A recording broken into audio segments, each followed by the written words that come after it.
pay that guy for laughing? Like okay, it sounded like it was coming through the wall or something. What the heck was something on the doorstep type stuff? Hi, Rob. Here we are. Yes, it's cold outside. It was probably because it was Valentine's Day. But hi, Greg. Hi. We're happy to have her back. We're very happy to have her back, one of our good friends out here. I don't know, she's happy to be back after listening to us talking about old men issues. Shall we say? She's stuck between us. She can't get away for an hour. More about her stuff than Lauren Faggiano. Did I pronounce your last name right? You did. It was good. Well, we both, the other thing we have in common, too, is our NFL teams suck. But well, mine didn't always suck. So. I'm thinking, I haven't heard anything about them getting a quarterback in the draft, though. I know. I don't know. I have to be honest, though. I did like the whole Tommy DeVito story. I loved it. I thought it was awesome. It's good but a lot of those things, sometimes they turn into something, or the next year they don't do anything. Well, that's fine. Like, I'm, happy with what it was. And he needed to sit down, and Tyrod needed to take over, for sure. But the whole story of this kid just coming out of nowhere and talking about his Italian family and how he didn't have to cook for a week because all the neighborhood was bringing food, and just to hear those elements of my culture and my family coming out, it was just really cool. Like the one comedian, I loved it. The one comedian who would do the thing where and this is like my friend Rob at Gates, and you go over his house, you would not be able to eat for a week, but they say when you go over their house, they give you a big bowl of spaghetti, a big bowl of pasta, this, lasagna. Then they go, now you're going to eat. Afterwards. I know. You have the Thanksgiving, my mom was Italian. So that side of the family is always by the time you get to turkey, you're like, I've already had 4 courses. Absolutely. It's like soup and this and that. And, It's like France, actually. And a lot of we usually do baked macaroni on Thanksgiving because my dad's like, I'm not thankful for turkey, I'm thankful for pasta. My friend there you go. I've actually gotten to eat my salad last because I've seen them the European way. Well, Italians, they'll eat it last. But for me, there was in watching Green Book, the thing that got me was the end. Because they obviously were having the Feast of the Seven Fishes and everything. And it's like the first thing they say, when Don Shirley comes in, what are you waiting for? Get him a plate. Yeah, we come pretty close on Christmas. The Feast of the Seven Fishes is a Christmas Eve thing. We come pretty close. We don't quite get to 7, but pretty close. Yeah, 7.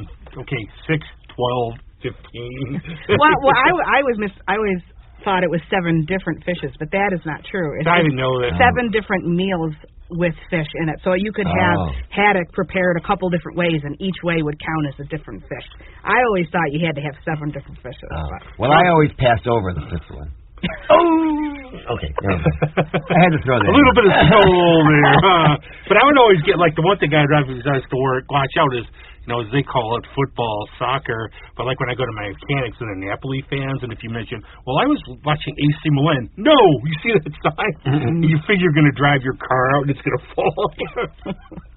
But some of these good diversions, you always have tons going on. You're always interested. You have a couple projects coming up. Yeah. Usually I kind of lay low in the music scene and just, I'm working full time, and a mom of 2 kids that are pretty busy, so I kind of lay low in the music scene. But we definitely have some fun stuff coming up. March 1st, we're doing, every year my band will always do a tribute to women and music for Women's History Month.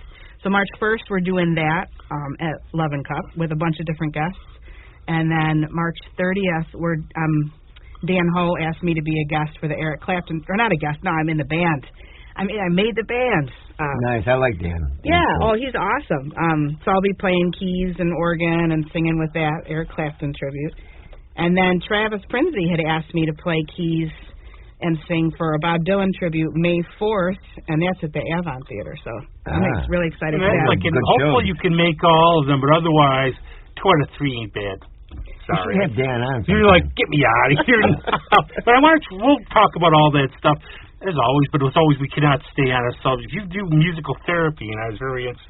See, we shouldn't have a show. We should just take the stuff before the show. It's much more interesting when we talk about it. It's show prep. Yeah. That's what it is. It's not just idle chatter. It's show prep. Yeah, it's for us, all of us. It's getting warmed up. It's for Greg and I. It's we have to run to the bathroom again. Well, I thought what you said was interesting about the music utilizing 2 sides of the brain. Could you extrapolate on that? Yes, I can, of course. So I'm a music therapist, and which was really cool. I renewed my board certification, so 20 years I've been a board certified music therapist. What does music get depressed about that needs therapy? Oh, I'm really got the bad ones going today. The cold air has got my brain. I guess. I feel bring in like one of those. I'm the blues. Light boxes I'm the blues. I'm not here to make you feel better. I'm here to make you feel bad. Now, we were talking about dementia and Alzheimer's and how often people that are experiencing that they'll lose their language. They can't speak in sentences, or it's really difficult for them to communicate through words. But what's cool about music is that because it stimulates both sides of the brain, so language just comes from the one side, but because music can stimulate both, someone who might not be able to speak will still be able to sing an entire song. I mean, look at Tony Bennett. He was out there singing all those songs, but he had a really hard time putting cohesive thoughts together. But he sang every note in those songs. Do you think there's a long-term brain thing that works into it too, or long-term memory? I mean, versus short-term, or that's how dementia works. So the older memories tend to stay with you, but you can't make the newer ones. Right. Yeah. That could be it too. Yeah, those songs have been so ingrained in their life for a while. What about? I'm just asking for curiosity. Yeah. So what about right brain, left brain, or left-handed, right-handed? Does that make a difference or no? You know what? I'm not that much into the whole science aspect. Well, I'm just wondering. But I had one of the weirdest things with my dad. We'd be driving around, and he couldn't even, his eyesight was sort of messed up. But he would see signs and stuff, and what the heck? He's seeing these? So I asked the optometrist, no, he's remembering them. Because these are older things and one's gone by. You remember, around the root or something. Mm-hmm. So that was I guess that's how it functions like that. You'll have a memory. Because I'm how is he reading these signs and everything? Yeah. Do you use keyboard or guitar when you do this? Both. Both? Yeah, Okay. it depends who I'm working with. Yeah, okay. What the situation. That's got to be cool. Like I said earlier, I really thought about getting in on that when it first started, but it seemed like the next big thing, and I just never acted on it, which... Oh, well, that's one. No, well, that's what I always owe Phil Marshall, because he did it for my dad. And the thing was, he'd go in there, and my dad would be, the nicest people around. Those last years, he wasn't so nice. But you get him in there, and I would just not want to bother him. I was like, Phil, where are you playing this? Whatever. Go away. And you would hear them, and it would be like you want to tape it, and he'd play all the old songs. Mm-hmm. Well, I used to have a group called Melodies and Memories, where people could come in, a caregiver could come in with a person that they're providing care for, whether it's a family member or somebody that they're hired, whatever. But the group was both for the person with Alzheimer's and for the caregiver together. And when you have the family dynamics in there, it was really cool to see the caregiver's reaction, because there's glimmers of who they remember that person being that come out with the music. That it was a really special moment, and that it was just cool to be a part of. I would take him, especially this is a hidden gem for anybody who likes classical, Penfield Symphony Orchestra. If you want to go see really, really good music, our own Kyle Voss played there. And the one time he's trying to explain the space thing he did in songs, so I'm Kyle, shut up, I'm just an amateur. It's by the time you said the fourth thing, I was lost. But it's inexpensive and it's a great time. But I would take my dad, and they would have the Christmas show, and they would give you the little sheets for singing, and I'm like, oh, nice. I'm not doing this. But my dad he would just not even need it. He would sing them, and then he'd be calling me, or a couple of his names, Luigi, or he had a couple of weird names. These people he would talk to. I'm trying to figure out who the heck they were. They weren't there, but I never heard. I don't know where he got the names from.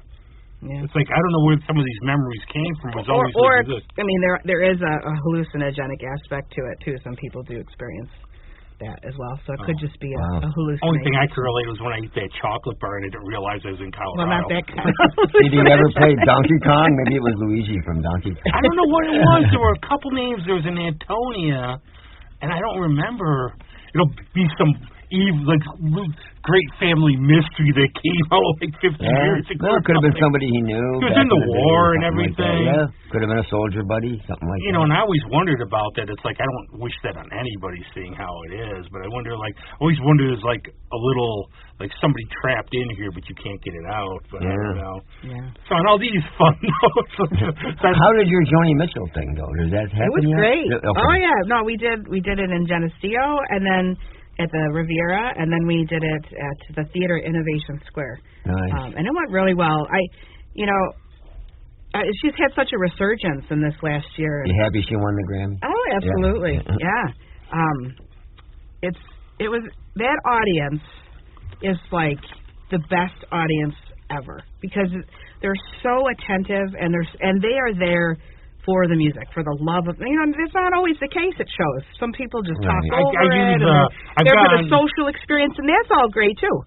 But the people that were there for this show, well, I can't tell you how many standing ovations after in the middle of a set, just a song, because they just loved it so much, and it's songs that they haven't heard brought to life live in decades. So, it was a really great experience. That is great. That's cool. I mean, I've used the term wallpaper music, and I hate it when I go to see a show and people are talking. Yeah. Yeah, that's really not the case. It's really not the case. You go in, though, I suppose, but I know it's a lot. Musicians like it a lot more when you're paying attention. I was talking to a friend of mine saying, well, the crowd really listens. Like, if the check cashes, what do you care? He's like, no, I want to hear it. But I think they use this word, and I don't mean it in a wrong connotation. I think it's almost like a cult following. There's some bands, and they're very diverse, where people are. It's not just like they really get into the arts. I would say they're completely different from Joni, but Rush. I've seen fans like that where they're utterly I remember getting one of Neil's books out. The guy at the library said, "Well, I saw them first time this year. Yeah, so passionate. Yeah. And I'm almost like, okay, dude. Yeah, well, so the more that I've been doing the show, the more people I've been meeting. And there's actually quite a few that traveled from Florida and Colorado and New Jersey, Maryland, Connecticut. They all came into town. How cool is that? And so these folks get together once a year, if not more, and do their own Joni Fest. And so then I had everybody over to my house the next day, and that was the best because we were just singing Joni all night long, and everybody you know how a song you just, oh my gosh, and you connect with it so much, but you're kind of alone in that, right? People don't feel it like you do, but having all of these folks over was it just felt so good. I finally dug out the Blue album a while ago, and that was really good. Yeah, I'll tell you, Blue is great, but there is so much more to Joni than that album. I mean, but if it gets people in, that's the thing that makes sense. Because I'll pick something up, then I'll start deep diving into things. Yeah. But that's how it's different. I picked up another one, too. I can't remember the name of it now. I got it at some flea market thing. And, do you know what the cover looked like? Yeah, she's just on the cover. White and black, probably Hajira. Yep, that's the one.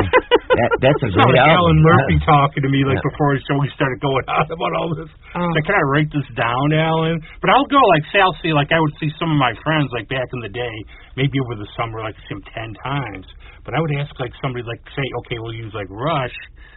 And actually, one of my friends, his number one band was Van Halen. I would ask, okay, on that last tour with Sammy Hagar, if Sammy really hated it, said he was off, and did you happen to see that? To go, I saw it 30 times. And he goes, even a bad Eddie's still better than most. Right. Well, but the people do. I saw one of the first times I saw this is when my dad took me to pro wrestling at the War Memorial, and there were some guys there from North Carolina. What they did was go around, see different wrestling in the territories. Wow. Was it different, depending on that was, you don't want to get me started on this, so we'll be done. But back in the day, before Vince, the sicko, as we found out, took over, it was territories. So it was a different wrestlers in different territories, different promoters. He's like, what did I sign up for today? There's probably a lot of rivalries going on with that. Well, they would have, they would trade guys off and everything, too. We need our masked... The mask rapper for this one. I used to get really into the WWF back in the day, the Ultimate Warrior. He was one of my favorites. I would freak, people would freak out when they had kayfabe and everything.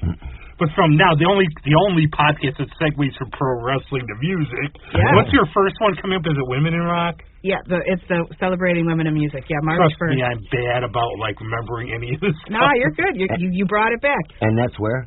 That's at Love and Cup, and it's real. So it starts at 7:30, and so myself and then Amanda Domino and Kelly Izzo Shapiro are doing a full acoustic set to open, and so we have songs with cello and all different instrumentation, and the three of us sing in harmonies, 3-part harmonies. It's really cool. And then, and musically, it really is all over the place. I mean, we're going to do some Tori, some Ani, and then we're going to do, Gladys Knight and Carole King and Aretha, and it's really you are like a pimp. All over the place. I'm all, wrestling, music, cooking, we'll I love get it to all. that at the end. Cooking with music. And actually, Lipker Sisters at their 10th anniversary tour. They're going to be at Love and Cup next week. Yeah. Wow. They have some nice harmonies, too. And it's fairly close to my house, so I like those gigs, and I like Leslie and everybody there, too. Well, you know what's funny? I was talking to my girlfriend, Debbie. She listened to the one show that you had with Joe and the girls. Yeah. And I wasn't at that one. People listen to this show? Apparently so. I've had a couple of people. Actually, we have a good, race underground following. Go on. Yeah, but she was, they're all underground. They all want us underground. No, they want us underground if they listen to the show. So, all right, enough self-deprecation. So, she said that the one point she found interesting was that a lot of their originals are so good, people just think they're other obscure jazz covers. I always tell people that. I tell Adriana that. I'll tell you that. Like, when they do these songs, let them figure it out themselves. Oh, did you write that? Just go like this. Adriana will go, I really wish I wrote the song. Like, be quiet, be quiet. Let them figure it out. But she sung a Justin Timberlake song, and then it's not in my wheelhouse. And the horror, I'm like, that's good. I never heard it was Justin Timberlake. Oh, great. Okay. Well, it's all in the delivery, really, no, and the instrumentation. It really makes a difference. You could take, and I like the Commodores, but like when the Super Suckers do Sail On, it's just they turn it into country. Oh, and it's fantastic how they do it. And I think songs should be out there for people, and you can interpret them. And I think it's up to everybody too. Some people have, what they're singing about their intent, but they all become personal for us. I have to say, one of my favorite interpretations is when Etta James covers "Take It to the Limit" by the Eagles. Well, that voice. Oh, I never thought of the song that way until she sang it that way, and it just I feel so much more connected to that song with the way that she. Well, with Etta, I mean, so good. But then on the reverse, Tom Waits always says, "Old 55." If you want to hear how it's not to be done, listen to the Eagles version. Yeah. Tom's not shy. The one thing now, a good song should be able to be twisted around in different styles, though. Another queen at it is Eva Cassidy. There's songs like Bridge Over Troubled Water. I could do without that song. It's right. Not when she sings it, forget it. But totally I think different. it's a folk song though. But Fields of Gold, which I've heard from Sting, her version almost make you cry. Yeah. Then her tragic life, like how he was cut short. Yeah. But she's got this voice from the heavens. She can or something. sing anything. Wow. She can sing anything. So the way it can be so pretty and gentle, and then she can sing. It's really cool to hear her control over her voice and how she can. But talking about women in rock too, the thing I don't know if it's still a thing. It is a little these days. I have friends who have people come up to them and go, you play really well for a girl. And I just want to. But they do, and I had. You want a really bad one? I'm not mentioning names, but one of my good friends. A guy comes up to her during break, and it's somehow he goes how old are you? And I'm like, what the? Why are you asking that? She's like, well, I'm 33. It's like, well, you're an old broad. Yeah. Somebody actually said that. Yeah, she was I'm like, what the? I'll tell you, I could share some stories of I've gotten. Oh wow, you're a lot better than I thought you'd be. Okay, one insult I would give you is you play well for a Giants fan. Hey, I'm a Vikings fan. I hate to say it, but I think those things are said without realizing how they come across. Absolutely. Oh, I agree. It's just, wow, maybe they're really kind of trying to say, well, I never thought women I think could play that well, and they're trying to maybe affirm that you play well. I don't know. I get that there's, I'm sure, good intent behind it. However, there are so many talented musicians that are women that often don't get the forefront and the recognition that. And for what? Joni even is an example. She's profound and prolific and just, and then you Rosetta Tharpe. These women musicians have been around and nailing it forever, but yet their names are not just readily at people's tongues. No, one of my. For what reason? Probably I would put my top albums. Carole King Tapestry. Right. And she has so many songs. What I'd like to do, though, is like you find a cover of it and you hear somebody's like, wow, that guy did a really good song. You really like that song? Oh, you know who wrote it? Right.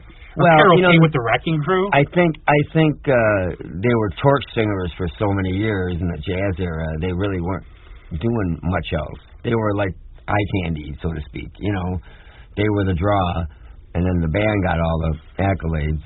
But the singer is the one that puts the song across. Mm-hmm. But there's a lot more women drummers now than there ever were. I mean, it's not such a novelty anymore, you know. And you can thank probably, you know, the rock bands for that one, the Bangles and Go-Go's. But I think, too, you go back, and I got into, after Chuck Berry died, I got really into deep diving into reading about 50s rock. And this was a special kind of crazy. You had the we don't realize... Like Fats Domino, you would think is a mellow guy. Right. He had like his tour. They banned him in places because there were riots at 4 of his shows. Wow. I mean, this was like a new thing. Mm-hmm. It was just crazy. Plus, there's all the prejudices of like a lot of these singers having to go in the South and everything. So this was crazy. Well, the jazz guys really started taking offense because their era was getting forced out. But also, that's why rock and roll came in. They started calling themselves man because all these people were, hey, boy. Yeah. You know, that's why they came up with that. But I think of, like, the girl groups coming in the 60s. Yeah. I have a really cool magazine. I picked up this vintage rock magazine at, I always say Borders, but whatever the other books, Barnes & Noble. I got it at Barnes & Noble. And it's just a magazine, but... It had an interesting little couple-page thing. This lady took all these pictures of Rochester, basically, and there's these pictures of, like, I can't remember the names of the bands, but like the Coasters or that era, and they got pictures of them in the back of the Auditorium Theater getting off the bus for one of those package shows that they used to do back in the day, and it's really cool. It's like really interesting to see what was going on in this area without us even knowing. I heard a lot about the Pithod Club. Oh, yeah, I never went there. The one of the funniest part is my brother saw Muddy Waters here, and like Howlin' Wolf would give you like a 3.5-hour show, be sweating on the floor. Yeah. Muddy Waters would be like sitting at the bar having drinks while his band played the first time. It's like, hey, is he going to go up there? Yeah. Right. Well, it's kind of like how a lot of those older guys did it. Well, John Mayall did it when I saw him here. I think he took it from the old blues guys. You know, it's like, okay, you guys, you're getting paid, you play, I'm going to take it easy, and then I'm going to come up and do my 10 songs, and then we're... But then again, like, I would love to, like, get shirts that say, I wish I could play like a girl. But then you get, like, going to punk, come on, how many... that would be great. Susie Sue, Wendy O. Williams, all these... You know, they handle it just well. But now I see a lot of, like, female guitar players that are really coming out and shredding. You know, Samantha Fish, Ellie Venable. Mm-hmm. Even still, though, like, and then I look and I wonder, because she's gorgeous, and she dresses very provocatively. I know he does. What are you saying? But I wonder, like, is she doing that because that's how she wants to, and that's her expression, or is she doing that to try to give her, a leg up, if you will, to like get people's attention? I don't know. So that's one thing I get really conflicted about. It's if a woman wants to dress that way, then absolutely they should be able to. You read my but if mind. they feel like they have to do that in order to be heard, that's where I have a problem. You know, it's a good case for that. I brought this up a couple times. Grace Potter. Mm-hmm. Grace Potter started out as a hippie keyboard, organ, R&B, right? And now I've seen her. She's fronting the band. She's wearing the little black dress. You know, it's like either somebody said, hey, this is the way to go, or she wanted to go there. I always felt she had a pretty sensual appearance, even early. Like, because I saw her early on in Buffalo. Was it the Town Ballroom, maybe I saw her? Probably, yeah. And she was pretty sensual and provocative then, and that was really early on in her career. So, but she's been fronting more. She's been singing more. Playing, I mean, even then, her band composition has changed quite a bit. But she's a multi-instrumentalist. Yeah, I mean, she can wail on keys, and she plays a solid guitar. That's like, you hit a point that I think about a lot, and I've had like some friends, and I notice how they market them. and it's all like the way us slobs, if we were playing out around here, right. not you, but the two idiots here. And a lot of guy bands, guys will be up there in shorts or something, but then you see how they're dressed, how you look at an album cover, how they're dressed, and I wonder if they tell them, sell yourself like this. And the only thing I could say about it is, the world's not perfect. It's just, if that can draw them in, then they appreciate your music. I read a few articles about that, like Coachella and some of those other things out in the desert. And these guys come out, metal, freaking leather jackets. They just, this is our image and we're sticking with it, type of thing. No matter, they don't care if it's 110. Well, Lammy, like with Motorhead, they had the big problem with Brian Robertson because he's like, okay, here, go buy some black jeans and leather jacket. I'm not wearing that stuff.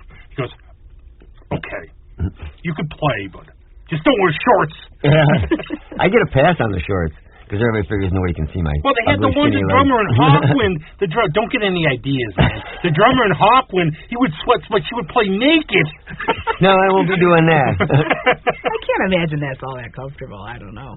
Well, we could ask, if he wants to do it. Wow, that guy really swings. Thanks, I'll be here all night. Oh, good grief. This sounds like an awesome event, like at least like any, there's going to be, I love Tori Amos, I love all these, and it's going to be, sounds like any Amy Mann. No. Amy Mann's cool, yeah. You can't do all of them. Yeah, well, we're covering over 30 different artists. Just 30? More. What are you doing? Wow. Yeah, so we're trying. We're trying to That's a lot of work.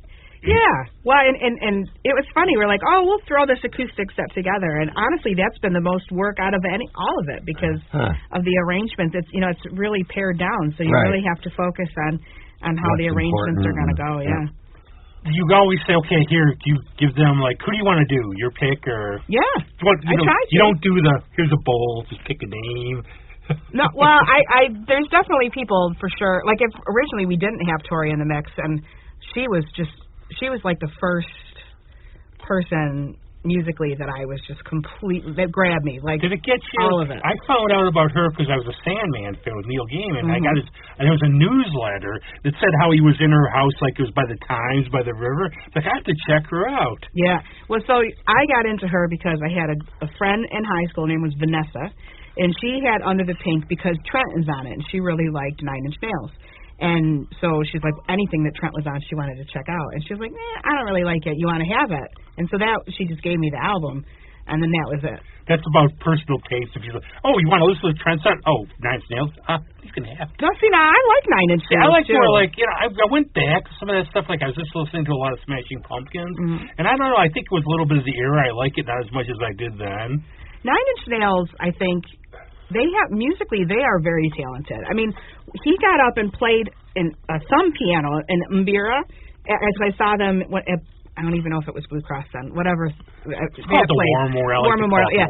And he got up and he played this piano, like little thumb piano. Like, I just, it was very well thought out. Kalimba? Was it a kalimba? Kalimba, yeah.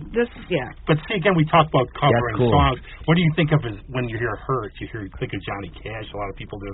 And I've heard both versions. I think Melanie actually redid it, too. Yeah. Oh, she just passed. She did. We are including some of her music. You're going to do I Rode My Bicycle? No, we're doing What Have They Done to My Song.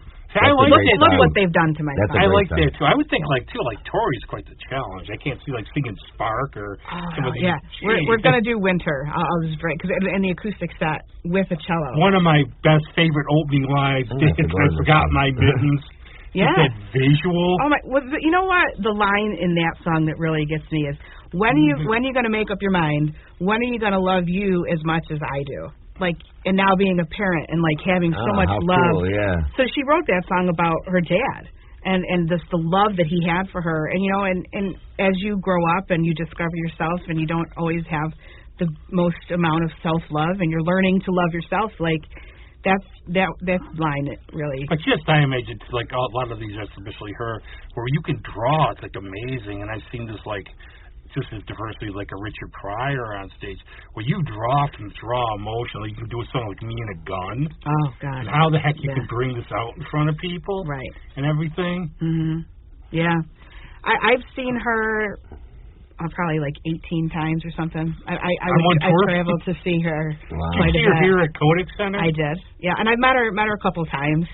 She's like my height. She's super tiny, like short, but like really nice. And the coolest thing, this is the coolest Tori story ever for me. So I'd seen her at this point maybe a dozen times or so. And my favorite song is Baker Baker. And I'd never heard her play it live. And she was touring with the band, so she didn't do a lot of solo stuff.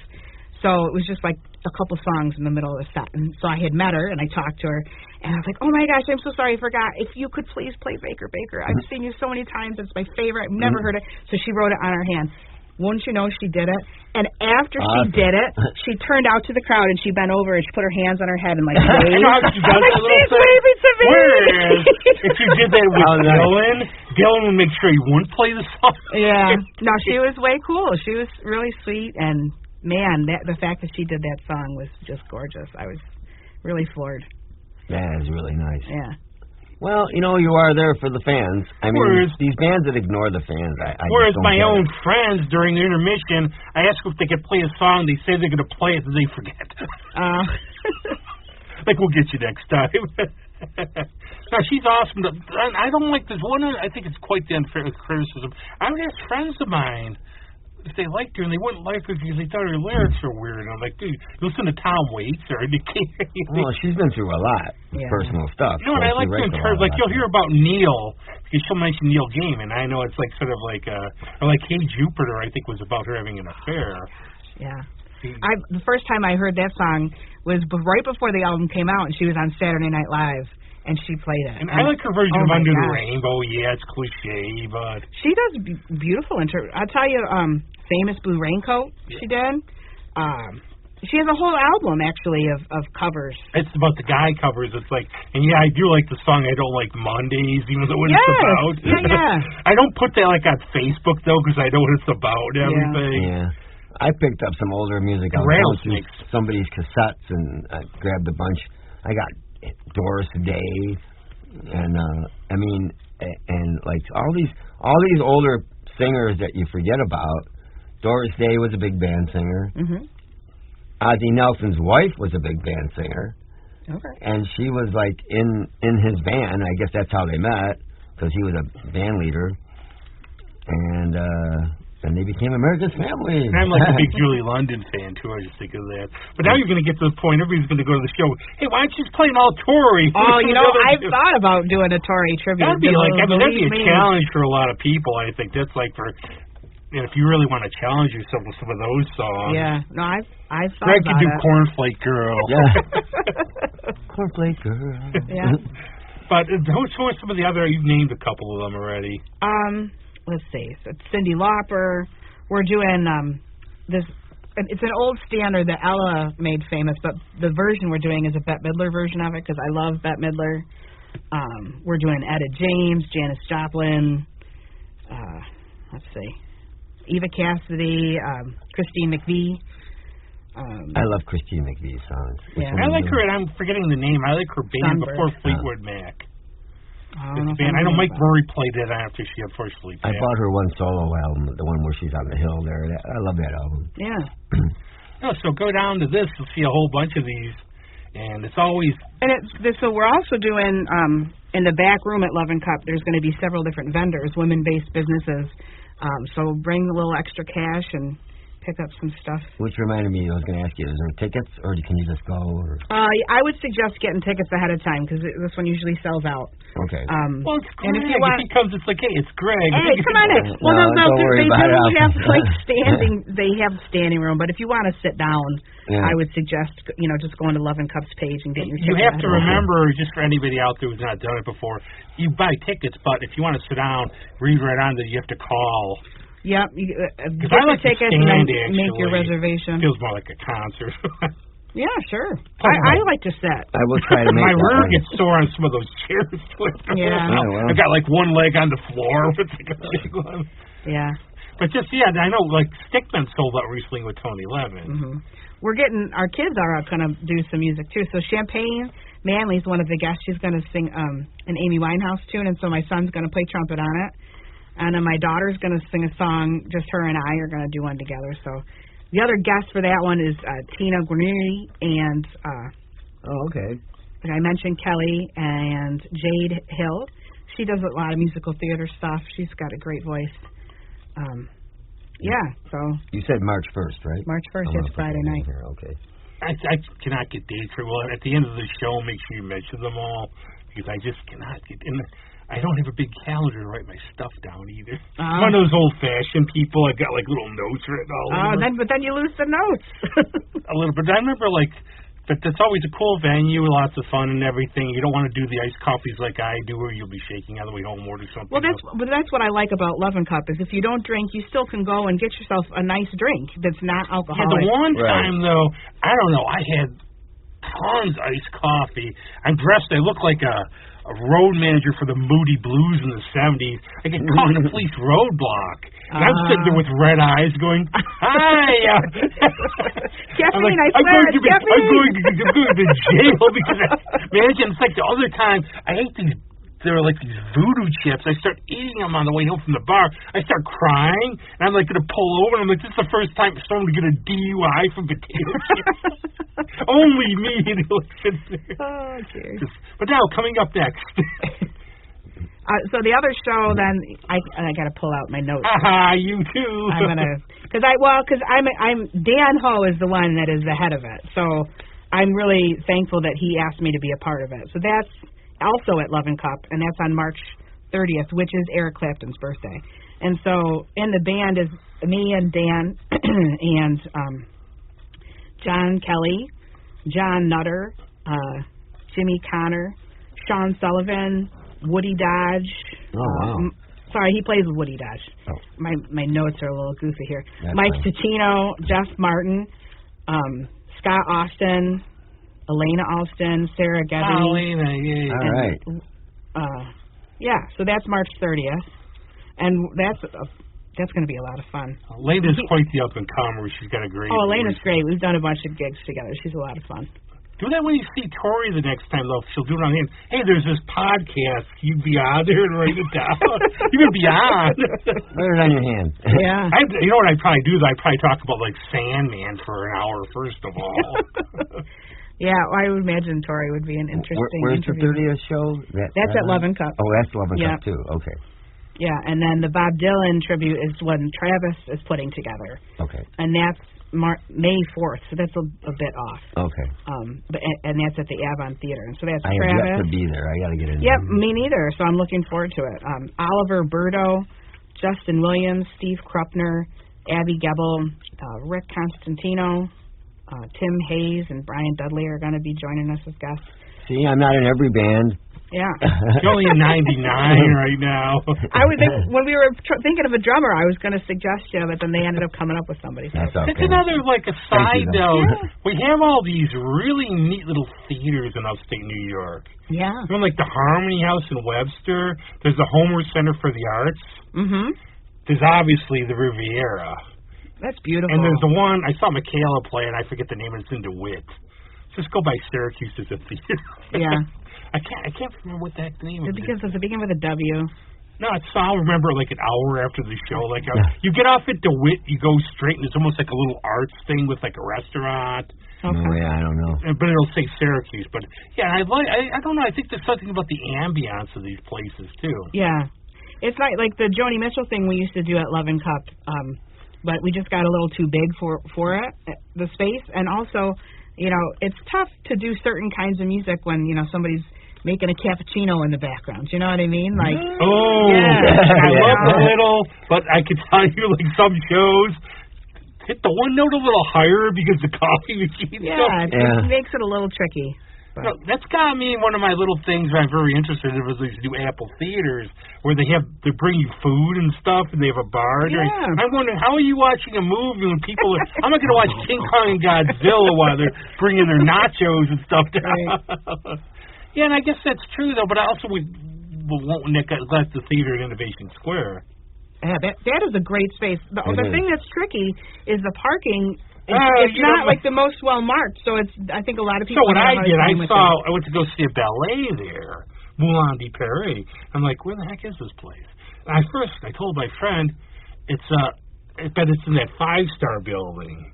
It's in Xerox, which would have been a mistake. Yeah, it's the old Xerox. Yeah. But the thing was, that would have been so funny. I would have walked into a security going, hey, where's the theater? Once you get into the parking garage, it's super easy because it's in there. It's very well labeled. But finding the garage was a little tricky because it's like right before the theater. Well, what I did, like I'm always paranoid about places I've been. I looked it up. I looked it up and I finally saw the building and I parked down by the bug jar. Okay. And honestly, it's not a far walk at all. Mm-hmm. I'm like, okay. And then they got but the thing is, it'll fool a lot of people. Is they've got you go in an elevator. It's not on the first floor. Right. And it says 2 Innovation Square. If you can get a spot right at the park there, Washington Park. Yeah. That's the best spot because it's across the street. Mm-hmm. But you got to get there early. Now they were. I don't know. There was really when I went there, I'm really glad I parked where I did. It's gee, but that's the one thing for them too. I saw the Wizard of Oz. You can only do so much in our city because you have whatever space. Yeah. The sound in that building though was great, and working with the people on sound, because that's a tough show to do sound on. Because musically, there's so many different things that happen. Well, I saw Primetime Funk there too. When the keyboard player lit his piano on fire and he did backflips. They had to get the guy like James Brown, and they had to drag him off the stage. He kept running back. It's like, wow, this guy's taking a show. Wow. But what's your view on Clapton? I don't know if I necessarily agree with all of his personal stances on some things. Well, that's how we... You know what? I have a view on that, okay? I was reading... I go into weird deep dives about stuff. And, it's funny, I just read an Ian Gillan bio. He's, super nice about Rich, even though you know what he really wants to say. But, reading about John Lennon, he wasn't the best person. I think if we go through... some people cross the line where you don't want to support them, where they do really heinous stuff. Mm-hmm. But I think if we go through a lot of people we like, if you go down to a lot of stuff, our music thing would be like this. It'd be like 2 people. Yeah. It'd be like Pat Boone and. The thing about Clapton and some of those guys from that era, I mean, him and Jeff Beck kind of come to mind, and it's just that. Okay, they do all this work, they put something together, okay, I don't want to do this anymore. And then they just, screw it, and they leave whoever was hanging, and then they go do something else, and they just keep, it's almost like they're just stone stepping, and they're growing their own career, but they're not really helping anybody else. Of music, though. I mean, I really enjoy it. And, I don't like his racist comments and stuff, if he's made them, that's these days. But the Crossroads thing, that's all about alcohol recovery program. So he's got that thing with Antigua or wherever the hell it is. It's out in no man's land, but he's got a rehab place and he donates these concerts, I guess, for that. Well, I found out, I read his book, and some of these guys... Well, they've got heroin and everything. Yeah, but I guess I finally found someone who saw it, who attested. He played at Rich Stadium on his Ocean Boulevard tour. He was so rocked. He played laying down the whole show. Now, I'm one of those people, Steve, my good friend Steve Litvick's like that too. Take friends to shows, and I remember I saw Black Oak, Arkansas when Jim Dandy fell off the stage. I'm like, this stinks. I'm like, this is awesome. I can listen to this at home anytime. Mm-hmm. I think, I've been reading a lot about these bands and touring and this and that, and obviously I don't have the experience that these guys do. Yeah, how many of them play for 100 bands, man? Well, no, but I mean, especially back in the day when accommodations weren't great and the travel sucked and it wasn't as organized as it is now. And these guys, they just direct the frustration inward, and then they just say, screw it, I'm great, and it doesn't matter what I do, they're come to see. I don't know, it's mixed up. Their emotions are one divided. Thing I got from reading his bio is the man's really passionate about pure music and about the blues. He's got a genuine passion. And I like how he said when he was touring with Cream, the big problems with Cream apparently were Ginger and Jack, not him. Sounds like you said a drink. It did. I didn't realize what I was saying. But it said that those are really the two. But to say that, though, you have to really honor the roots and the people and the culture that it came from. Yeah. I mean, I know. Yeah, that's like, another thing I've always bummed me out. It's like everybody likes the music, but not necessarily the folks that created it, and it's a little weird sometimes. You know, it's also I always try to look to we're not perfect, and it's like people are, you know, and I don't excuse it at all. I think it's like I like people who do pay homage, try to bring the bluesmen in, even say, hey, this is really about them. But what happened, like when he was playing with Cream, and then he was playing with Blind Faith, he realized, you know, that actually when he was going like down south and everything, Derek and the Dominoes, those whatever bands played, when he formed Derek and the Dominoes, they liked that kind of music was more what he liked to play than what he was playing. Yeah. Mm-hmm. Yeah, but think about like Led Zeppelin, like how many blues things did they rip off? A lot. And they finally gave credit to those guys on the later pressings. Well, God, me too. I sort of like my view on Robert Plant was, oh, he's a great singer. Oh, wait a second, he's just doing Howlin' Wolf. Right. Well, again, I mean, this is like now with the 20/20 hindsight or whatever you want to call it. If I knew then what I know now, you know, when I was a kid, when we were kids, you're listening to that stuff. Yeah, this is great. Wow, it's this new great thing. And then as the years go by, you're going, oh, they're doing blues. They're playing blues. Mm-hmm. And all that stuff was based on blues. I mean. And can you imagine that was like we're spoiled now. We can I can do it I can pick my phone out. I can order something while we're talking. Yeah. You know, but back in those days, like the whole story about the Rolling Stones was Mick knew Keith. They were like passing acquaintances, but Mick had blues albums. Right. And the thing was like Jimmy Page, all those guys. If you picked up a blues album, everybody would want to come around and listen to it because they were so tough to get. Well, yeah, it's like you hear those stories about the Beatles and the Sailors and whatever. They would go into different places and they'd buy rock and roll records because that was new and you couldn't get them all the time. So they would get these things, bring them back to the ships, and next thing you know, people start hearing it. And or Pirate Radio, the movie, which is cool, Radio Luxembourg. That was a great movie, yeah. But cool, what are you going to be doing on that? Do you know? What song? Well, I'm playing a bunch, but I'm definitely. I'd have to look at my list. You can just say come and show up. Yeah, just come and see it. I'm singing a bunch of them. But do you have like in terms of his music, like Cream, solo, Yardbirds, anything? I like Cream. I like Derek and the Dominoes. Like Keep on Growing and that kind of stuff. I like Larkin Poe does a good version of that. I really like that. Yeah. Yeah, I'd have to. It's still in the works, and as far as like solidifying who's singing what, so I don't really want to say what I'm doing yet because I'm not even 100% sure. I'd love to. Welcome to the project. I told Dan too when he asked me to be a part of it, and he wanted to know, and I'm like, listen, I know what it takes to put a show like this together, so I will be like. I'm as flexible as you need me to be. I'll do whatever. I'll sing, I love doing harmonies and stuff. I don't have to sing lead on, right. You just tell me what is going to make your life easier and I'll do it because I'm just thankful to be a part of it. And that's a good attitude. Yeah. Yep. And for me, it's fun, that's what makes it fun. I'm not like, I don't have to be in the spotlight. I'm trying to appreciate him more as a guitarist too because he's never been like in my top tier. Who's this, Eric? Yeah. Yeah. Well, he always hated his singing, and then he finally got. I don't think he's got that bad of a voice. No, but he was self-conscious about it before. Well, you put him against Jack Bruce, let's face it. Well, supposedly Jimmy Page can sing. He just chooses not to. Yeah. I didn't know that. I didn't know that either. Yeah, but I guess you could find, like... Well, we didn't know something together. When he was, like, 14, I guess you could find pictures of young James Page singing in, like, some band when he was 14. Young James Page. But, what are you going to do? But, yeah, he's got quite the color, and he's still making music and everything. Mm-hmm. Yeah.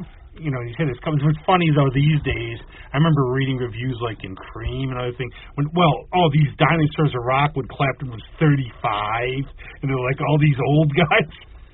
Yeah, well, if you go past the hoopla with Cream, Supergroup, blah, blah, blah, if you actually listen to what they're doing when they go off the page, no pun intended, it's pretty intense because they're just jamming away and they're just playing against each other and crazy things and you listen to it and then they just come back and it's like back to the riff or whatever. And you're just like, wow, these guys were really intuitive. I mean, that's you the whole were here, thing. like, watching them. People would like to go to the live shows to see Ginger's 20-plus minute drum solo on Toad. Right. And then one of my friends who in college, she was a huge Clapton fan. I guess, like, saw him at Syracuse, the Carrier Dome. You know, for the fans, what they want to see, like, every song be 10 minutes when he just goes off and everything. Yeah, hard to do that and get a good number of songs. I have the Farewell DVD. That wasn't. I have both of them. It's pretty interesting to see the difference between the two eras. It's weird. Like the one at the O2 Arena, I guess Eric had the flu the first night, but it cleared up. But I still think that version of White Room is probably my favorite when they switch alternative vocals. Yeah. I think they had a poet writing lyrics for him. That was Peter. That guy. Peter Brown was the guy that wrote all Peter those Brown came lyrics. to say, "You'll make it okay." Yeah. Put the album out by August. Yeah, but I mean, he wrote Tales of Brave Ulysses. He wrote the lyrics for all that stuff. I mean, that guy is like out there. That song gets me every time though, because they mix. Why do they use Aphrodite? Should be Venus. Ulysses, Odysseus, so they're mixing Rome and Greek. Like, why are they, I wouldn't know. Only I would be bothered by this. You're right, because I don't care.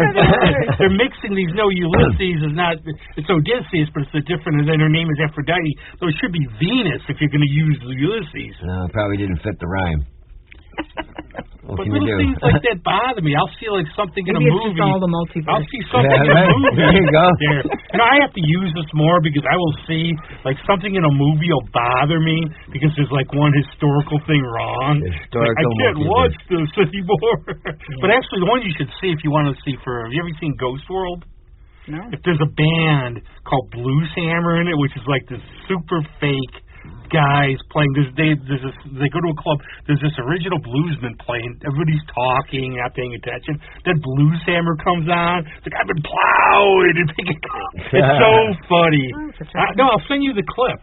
Okay. Because they have a clip of it's like that. So if I use the term Blues Hammer for a band, you'll never hear it. Greg's probably played. Have you ever played in a blues band? Yeah. Why should I ask? I played with this one band. Oh God, sorry guys, I can't think of their name right now. But they were based from Webster. They were really. It was fun because I got to play a lot of these different kinds of blues that I never heard. You know, you opened me up to a lot of different. Yeah, I mean, there's different. There's Chicago. There's Delta. There's all this fun stuff. I love the blues. I feel like it really can bring people together, and like. Even though there are these different styles, to me it's a very intuitive music. And you know where it's going, or if you don't, you just listen and it takes you there. You know what I mean? I really like the way that it makes the musicians like work together and play off of each other. I think it leaves a lot of space for expression and creativity. There was a Coco Montoya show coming up somewhere that we were going to go to, and I don't know if we missed it already.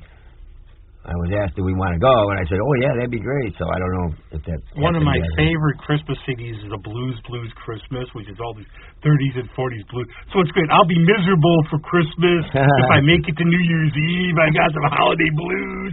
It's like awesome. But I will give credit to the Blues Brothers because even Dan Aykroyd said, look, we weren't that good, but their goal was to try to promote the blues. Sure. You go watch the movie, Johnny Lee Hooker, Aretha Franklin, all these great guys, like all the Booker T and MG guys like Duck Dunn. They revived a lot of careers. They really wanted to promote it. They really made an effort. Yep. And they admitted themselves they weren't that good. So which is kind of cool. Well, I don't know. They had a Cracker Jack band. I mean, they themselves probably weren't. No, they weren't that good, but the band was. Yeah. Well, they were doing a sort of a send-up, not a parody, but they were just doing like an over-the-top. Well, it's 120 miles to Chicago. We have to finish this podcast. I have a pack of cigarettes and wearing sunglasses. That's right. But now we go on to Bob Dylan. Yeah, well, that one I was a little more vocal up front about what songs I wanted to do. But because there's this acoustic bootleg that I've had since like my late teens, early 20s, and there's a couple songs on that I was like, I'd really like to cover these, like Walking Down the Line. I don't know if you know it or not, and then Let Me Die in My Footsteps. I really love that song. But that's going to be a cool show because the first set is going to be an acoustic approach, and then the second set will be the electric. Oh, so people will be booing and throwing stuff at the electric. Oh, yeah, to really. Can you believe there's like this about that this was like at the time a huge yeah. controversy. I know. What wasn't it? Was it at the Norfolk? Yeah, Newport. It's like Dylan Goes Electric. I'm like, effing cares. Yeah. You think they'd be a little more forgiving and follow along with what he's trying to do, you know? But I guess they had a thing, I guess, because I'm not a big Metallica fan. I guess their fans freaked out when they got haircuts. Those folk rockers, you know, they're violent people. You know me. Hey, you better watch. Like, I'm sure those folk rockers will get you. It's like they'll be throwing flowers popcorn at you. You're going to get hit with patchouli. You're That's due. right. Well, it's fully disclosed up front what it's going to be, so hopefully we'll avoid some of those I actually saw the Rolling Thunder. I actually got a copy of it. It was so good. I saw the Rolling Thunder review thing at the Little. Mm-hmm. And I'll give her credit. Joe Baez, never think it's like she has a really good sense of humor. Oh, yeah? But you wouldn't expect there was like this comedy skit one time with make Joe Baez laugh. But she has a really nice sense of humor, and it was really good. Cool. And he's always like, what I like about him, and I will say, and I don't care what year it came out, when I read it's the year I give it my best book, but his philosophy on modern song was just excellent. I just loved it. And I was like one of those, like you're sitting there, you know, just having lunch at someplace with Bob, he's just talking. And it's not pedantic or pretentious, he's just funny. It seems like he's having a good time talking about the songs. He puts it in a way, too. He goes, why be all complex when you can just have a BLT? They're the best sometimes. Yeah. And make it simple. Well, his songs are great. I mean, look at all the people that do them. I mean, again, you know, and his voice even. His voice never bothered me. I always liked his voice. It was it's interesting. It's like Tom Waits or any of those others like that. I think he tried. It's like my mom would every time would say, "Wow." Yeah, well, you know, you put him up against some of these rock singers who sound like, you know, somebody stepped on their foot. So, you know, it's all. You know, it's all. I've used this joke too many times. Can you imagine you get like Dylan, Tom Waits, Leonard Cohen, and they go on American Idol? Yeah.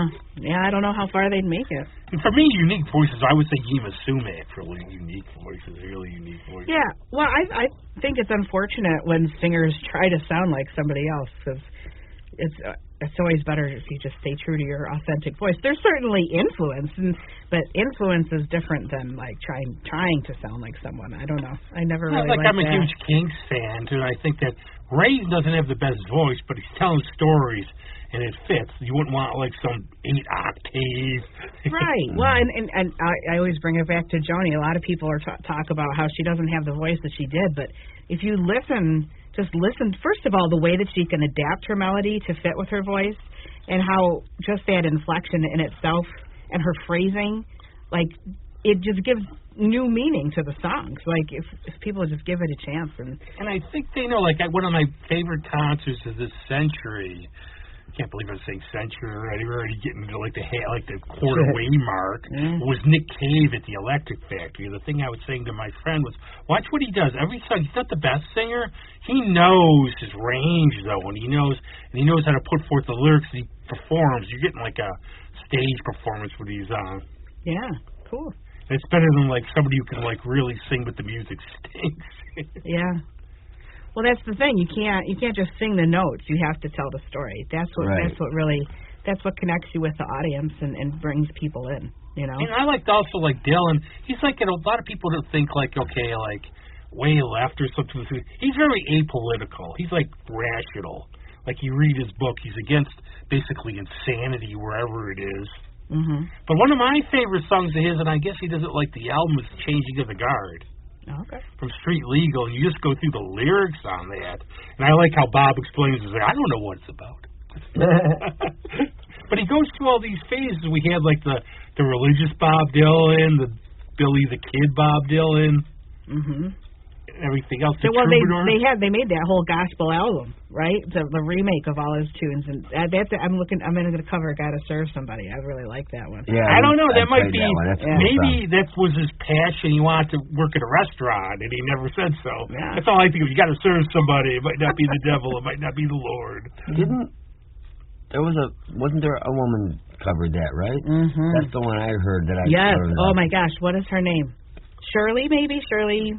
I gotta look it up. So I could think of Shirley Bassey, but it's I'm trying. No, but I remember having to play it at a benefit, and somebody said we're gonna do this song, so I checked it out. It was really cool, man. Yeah. She nails it. She has this whole talking thing before it. Shirley Caesar. I thought it was Caesar, and I was second guessing myself. I'm horrible like that, so you were. Hail Caesar! She took a stab at the song. Oh yes. But I saw the thing too with Dylan. Last time I saw him, and I know friends have seen him when he's been very bad and very good. You never know. I was something. I don't want to go see him because you never know how he's going to be. Or one of my friend's daughters worships, knows the lyrics. She's like, don't go see him live. But when I saw him last time at the Auditorium Theater, I thought he was really good. But the thing I love about Bob is sometimes he'll be halfway through a song and what the heck is he playing? Cause like a Rolling Stone, it's like, wait a second. Because he just does it so different. Yeah. He's and he plays mostly keyboards now because I guess really? with his hands.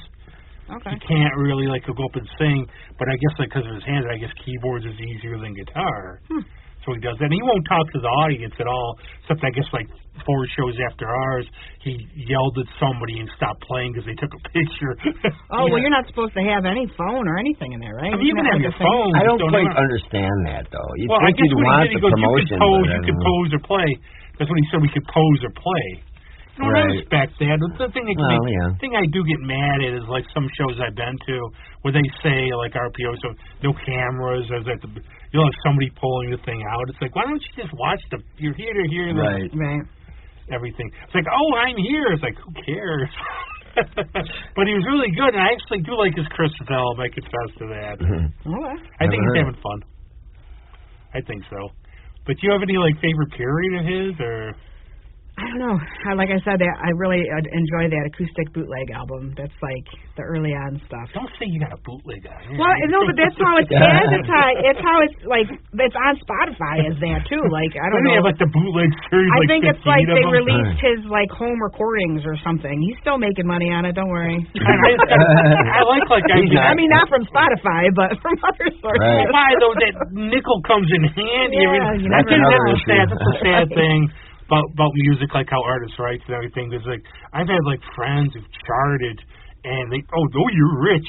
Oh yeah, I got my 9 cents this week. Yeah. It's John Cleese one time said about Faulty Towers. I still get my 18-cent check, but John doesn't need it. Yeah.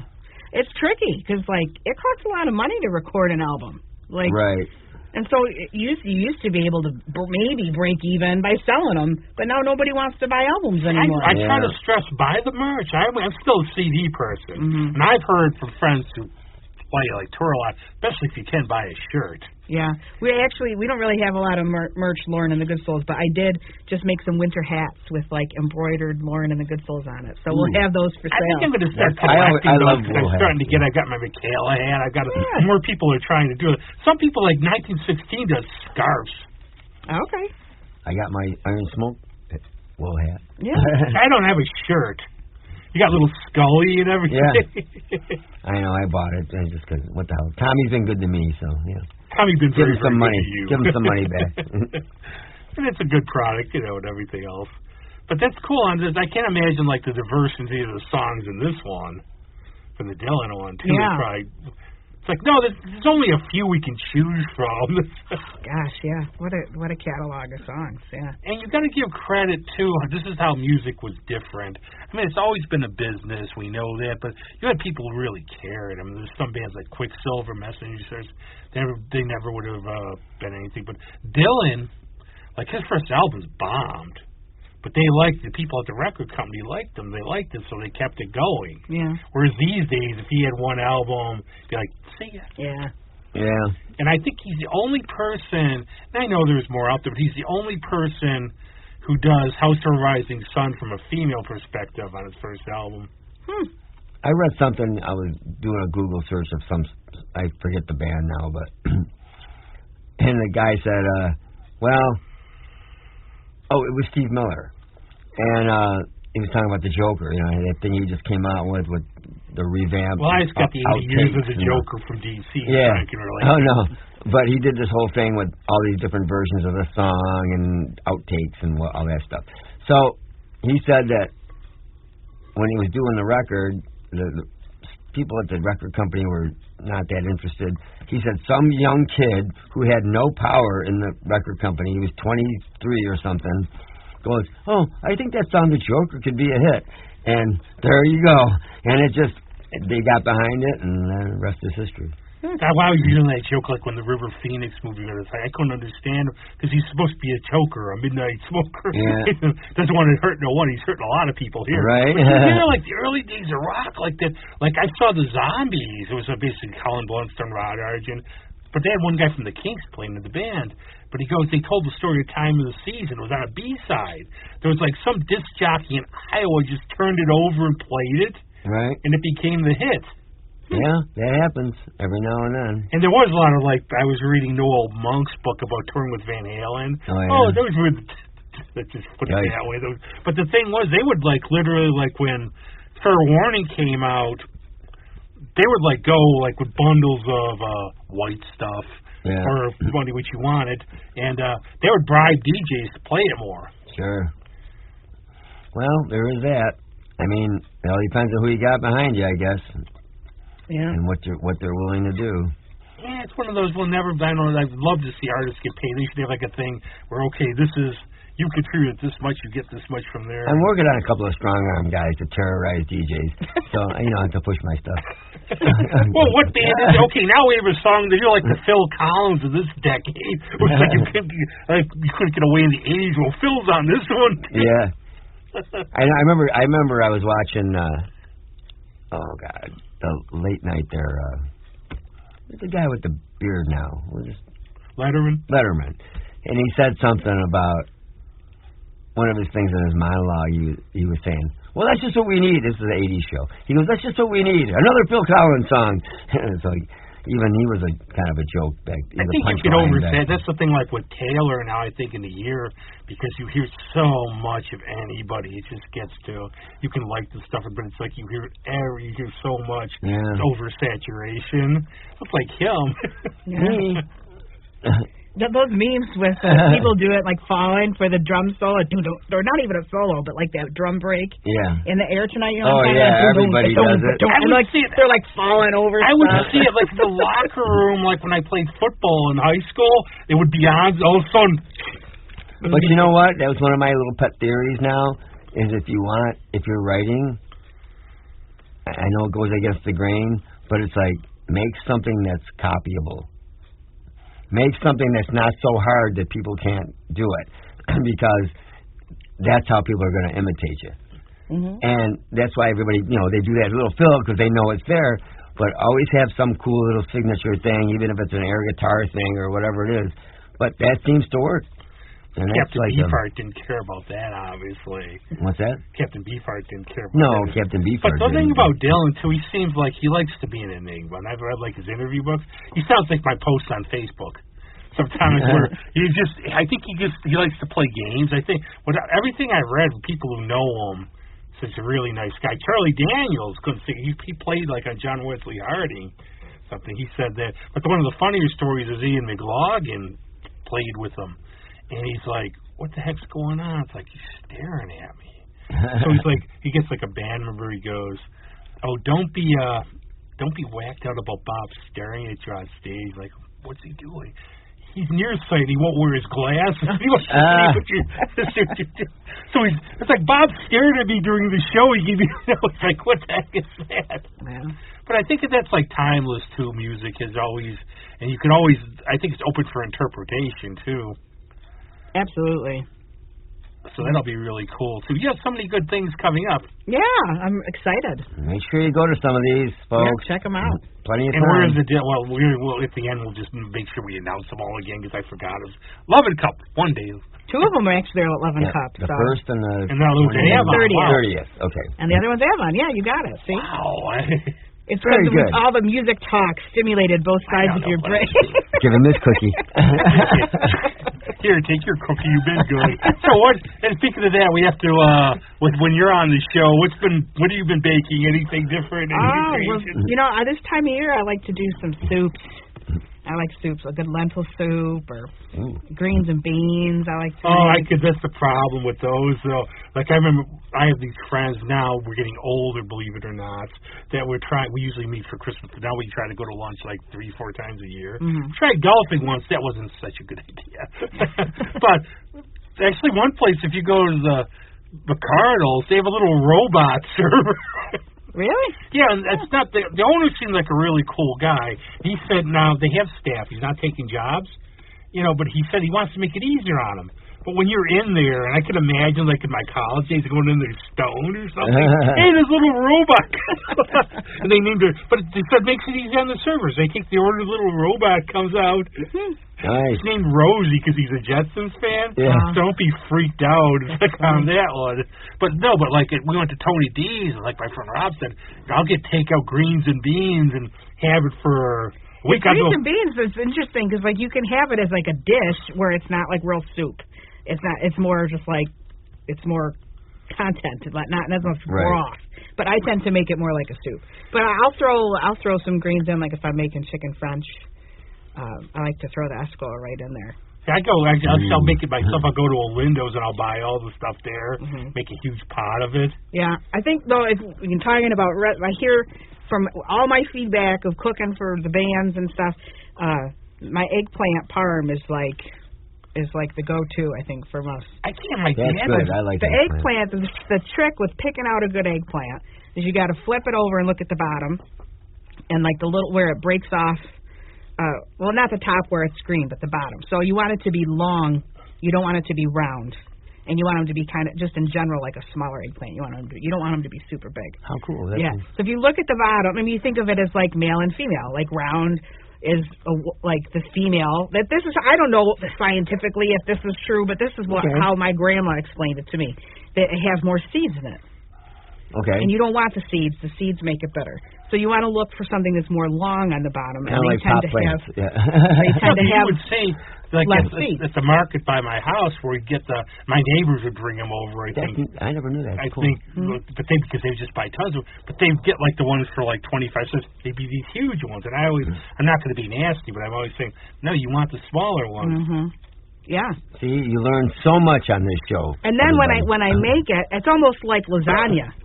Because I cut it so thin, and then I put it in egg, and then I use panko Italian breadcrumbs because that gives it a little more breadcrumby, and each little piece is fried and browned on each side, and then I put the sauce and then a layer, and then the sauce and then cheese, and then I just keep layering it. I usually do at least 3 rows deep of eggplant, and make one of those Jello mold thing. You eat that for dinner tonight? Yeah. No, I realize the one thing I've always stunk at was lasagna, though, because it's like almost working with puff pastry. Yeah. I hand the lasagna off to my sister. She does a killer lasagna. I've got one. No, it fell on the floor. Here we go again. Or like cabbage rolls or something. Yeah. But yeah, my dad would always get the fry just right on those, and you have to get I think the breadcrumbs are important. It's like. Yeah, I like the panko breadcrumbs because there's more breadcrumb there. I don't know. I'm a carb person. I love carbs. So versus what kind of breadcrumbs? Just regular breadcrumbs. They're like a finer. Oh, they're powdery. They're more powdery. So the panko ones. See, now this doesn't end up being crunchy more because granule. But if I were to just have it and not make the layers, it would be crunchy. You would have, and I like having that crunch. Right. So I make chicken cutlets. You want to talk about Tommy DeVito with the chicken cutlets, they call them. But I'll make the chicken cutlets with the Italian, the panko ones, because then it gets it a nice coating on the outside of it. Yeah, I like crunchy and then soft on the inside. Yeah. So go with panko Italian breadcrumbs. You have to do a theme album. You sing recipes. Next week, chocolate mousse. And there's the one guy, isn't there? What's the one jazz guy makes gumbo on stage? Right. Big Bill, somebody or other. I keep thinking it's not Trombone Shorty. It's no, his name's Bill. Special sauce. His name's Bill, somebody or other. I can't remember his last name. Bill Whalen or Bill. It's something like that. So that's really cool and everything. That's now my diet, which I'm trying to do, is ruined today because I know what I'm going to do after the show. But you might as well have fun and everything, too. But this is always, it's been a lot of fun. You're like, what am I doing with these two crazy people? I love coming on and chatting with you guys. And we love having you. So We'll have one. We'll wear chef's hats and we're. Maybe I can bring like a stovetop little like skillet or something. You ever make your own pizza stuff? No.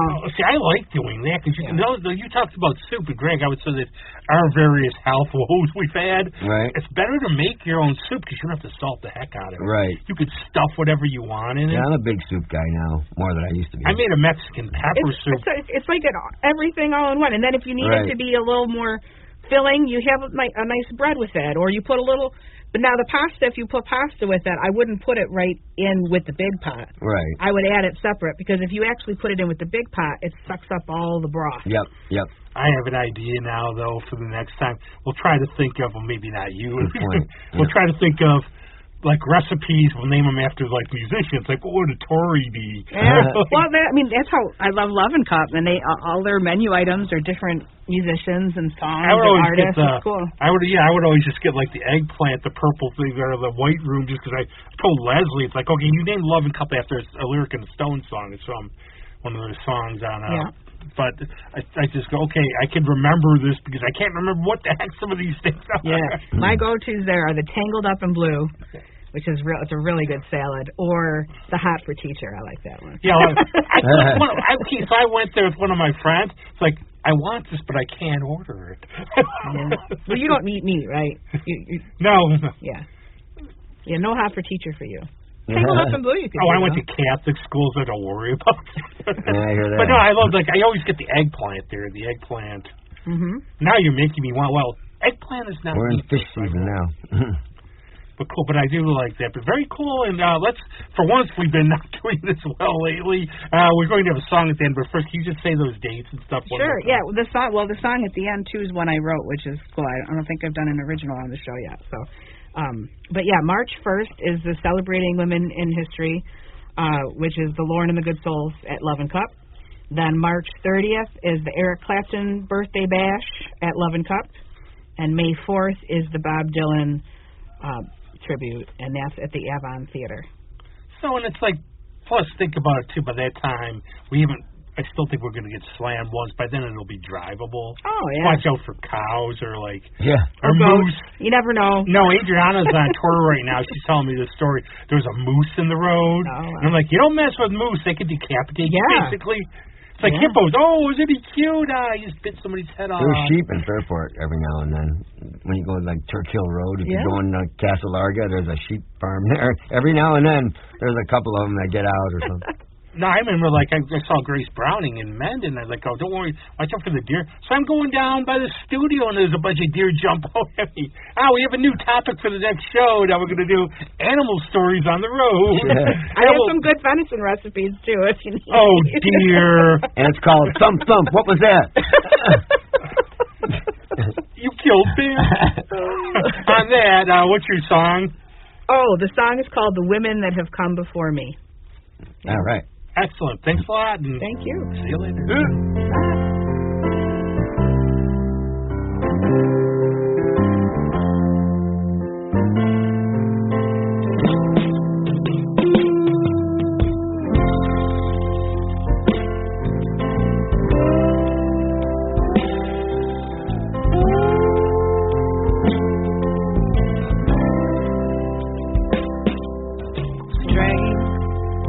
Wisdom and beauty